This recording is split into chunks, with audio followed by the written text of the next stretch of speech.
नई आर्थिक नीति में अर्थव्यवस्था के अंतर्गत संरचनात्मक बदलावों में हम आज मुद्रा नीति पर चर्चा करेंगे। भारत में रिजर्व बैंक ऑफ इंडिया के द्वारा मुद्रा नीति की घोषणा की जाती है और वर्ष 1991 से प्रारंभ हुए नई आर्थिक नीति आर्थिक सुधारों की सफलता से प्रभावित होकर भारतीय रिजर्व बैंक ने अक्टूबर 1994 में नई मुद्रा नीति की घोषणा की और अक्टूबर 1994 में घोषित की गई नई मुद्रा नीति को यदि बैंकिंग क्षेत्र में उदारीकरण की ओर बढ़ता कदम कहा जाए तो कोई अतिशयोक्ति नहीं होगी। नई मुद्रा नीति में वित्तीय वर्ष 1994-95 के उत्तरार्ध में 2 लाख रुपए से अधिक कर्ज पर न्यूनतम ब्याज दर समाप्त कर दी गई।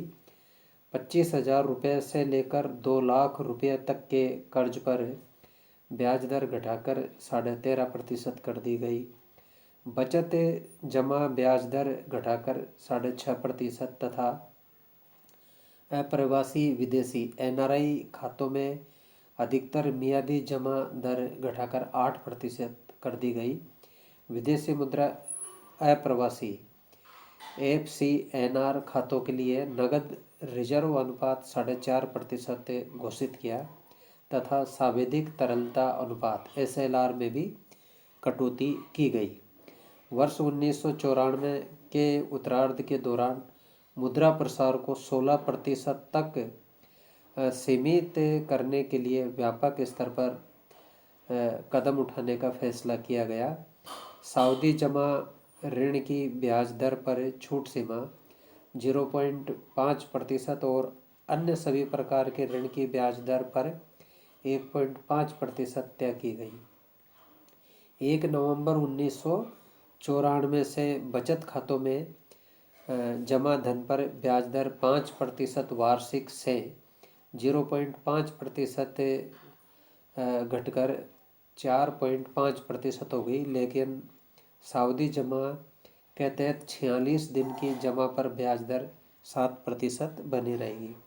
सभी सहकारी बैंकों की जमा और ऋण ब्याज दरों को उन्हें स्वयं तय करने की छूट दी गई, बशर्ते ऋण की न्यूनतम ब्याज दर 12% वार्षिक तक रखी जाए। प्रवासी भारतीय के लिए NRC रुपये में ब्याज दर वर्तमान 5% से घटाकर 4.5% कर दी गई। मौद्रिक नीति में बड़ा फेरबदल। भारतीय रिजर्व बैंक ने 1 जुलाई 1996 को बैंकों में नगद सुरक्षित अनुपात CRR में 1% की कमी करने के साथ मौद्रिक नीति में अनेक परिवर्तन की घोषणा की। 6 जुलाई 1996 से बैंकों की CRR 13% से घटाकर 12% कर दी गई। इससे बैंकिंग तंत्र में करीब 4,100 करोड़ रुपए की उपलब्धता बढ़ेगी। सरकारी प्रतिभूतियों पर पुनर्वित्त सुविधा को 6 जुलाई 1996 से समाप्त कर दिया गया। इस सुविधा के समाप्त होने से भी बैंकिंग क्षेत्र में 4,100 करोड़ रुपए और बढ़ेंगे। इन उपायों से बैंकों के मुनाफे पर भी अनुकूल असर होगा। रिजर्व बैंक ने वाणिज्यिक बैंकों को उनकी सावधि जमा घरेलू योजनाओं में 1 वर्ष से अधिक की जमा योजनाओं में ब्याज दर स्वयं तय करने की छूट दे दी है। अब तक बैंकों को 2 वर्ष से अधिक सावधि जमा योजनाओं पर यह छूट मिली हुई थी। 1 वर्ष तक की जमा योजनाओं के लिए वार्षिक 11% से अधिक ब्याज नहीं का फार्मूला अपनाया गया। अब तक 2 वर्ष तक जमा योजनाओं पर 12% से अधिक ब्याज नहीं की नीति अपनाई गई। नई संशोधित ब्याज दरें केवल नई जमाओं पर तथा पुरानी योजनाओं के नवीनीकरण पर ही लागू होगी। रिजर्व बैंक ने मुद्रा बाजार में जारी गतिविधियों को ध्यान में रखते हुए 2 जुलाई 1996 से सावधि जमा राशि के लिए न्यूनतम समय सीमा 46 दिन से भी कम करने का निर्णय लिया। बैंकों को यह भी हिदायत दी गई कि किसी भी समय किसी भी एक बैंक की सभी योजनाओं पर एक समान ब्याज दर रहनी चाहिए जो कि सभी ग्राहकों पर समान रूप से लागू होनी चाहिए। रिजर्व बैंक ने चीनी और कपास की चालू कीमतों की समीक्षा करने के बाद इन वस्तुओं के स्टॉक के बदले कर्ज दर न्यूनतम मार्जिन में 15% कमी कर दी है। इनसे चीनी मिलों के जारी किए गए स्टॉक के बदले पहले तथा अन्य को चीनी, खांडसारी, गुड़ के स्टॉक के बदले ये मार्जिन सुविधा दी जाएगी। कपास मिलों और कताई मिलों को छोड़कर अन्य कारोबारियों के लिए कपास और रुई पर न्यूनतम मार्जिन भी 15% कम कर दिया गया।